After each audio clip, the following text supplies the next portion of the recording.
comme vous le savez, on est impliqué depuis longtemps dans les promotions du secteur privé, des investissements dans la création d'emplois. Mais il y a surtout trois domaines, je pense, qui ont un peu, qui sont les centres d'attention de l'Union européenne. D'abord, la gestion des finances publiques. Je pense que la question de la bonne gouvernance économique. Et là, on travaille étroitement aussi avec les autorités mauritaniennes, mais aussi avec la Banque mondiale et les Fonds monétaires internationaux. On a contribué à l'exercice PEFA, par exemple, des dépenses publiques et l'évaluation des systèmes de gestion, des appels d'offres et d'autres. Ensuite, il y a aussi très important tous les aspects des programmes qui visent à la création d'emplois et à la formation professionnelle. Donc il y a aujourd'hui, comme vous le savez, en Mauritanie, il y a un décalage entre l'offre de formation professionnelle et les capacités et les demandes du marché et surtout les demandes des investisseurs potentiels dans l'avenir du pays, étant donné les potentialités économiques du pays. Et dans ces cadres-là, on va faire un effort particulier, on est en train de faire, dans tout ce qui touche à ce qu'on pourrait définir comme l'économie verte, donc la transition énergétique, et aussi l'économie bleue, comme vous le savez, est très important dans le cadre de notre coopération dans les domaines notamment de la pêche, qui représente aujourd'hui, comme vous le savez, un secteur économique très important pour la Mauritanie. Donc ce sont les trois grands domaines. Et là, on pourrait aussi souligner quels sont les grands, si vous voulez, les programmes phares sur le long terme que nous avons. Et donc, on considère, c'est la Mauritanie qui a décidé qu'elle voudrait s'adapter progressivement à ces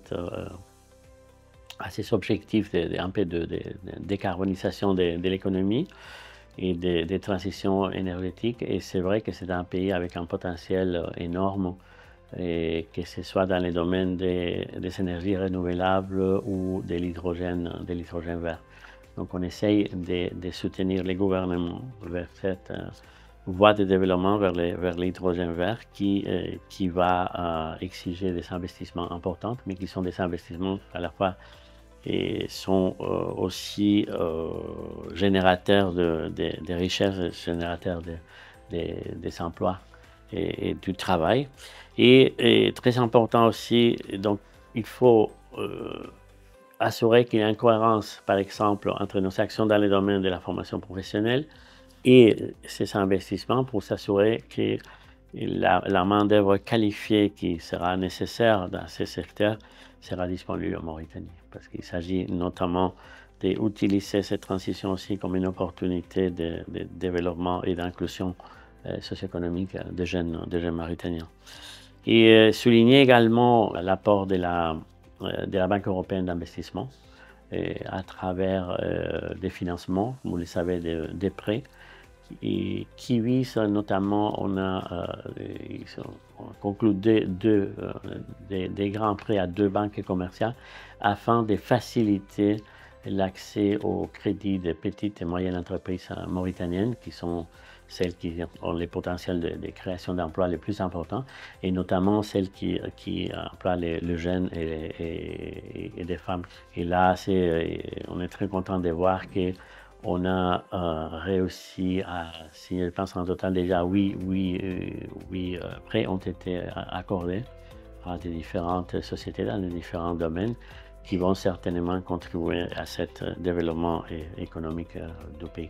Donc c'est une façon de minimiser les risques pour les banques privées et faciliter l'accès au crédit qui reste, comme vous le savez, pas seulement en Mauritanie, mais dans beaucoup de pays, qui c'est vraiment un des obstacles à la création d'emplois, c'est toujours la question de l'accès au financement. Donc c'est notre contribution aussi dans ce domaine. Et une troisième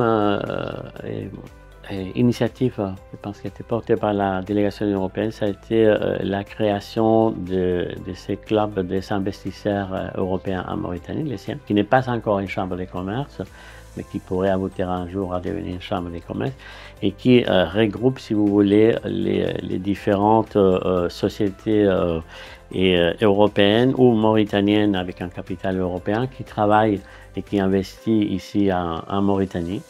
Et c'est un groupe qui est en train de se consolider, à faire des propositions et qui devient très, très dynamique et qui pourrait nous aider aussi dans les cadres d'identification, par exemple, d'obstacles à l'investissement, d'amélioration du climat des affaires, que ce soit au niveau normatif ou administratif ou autre.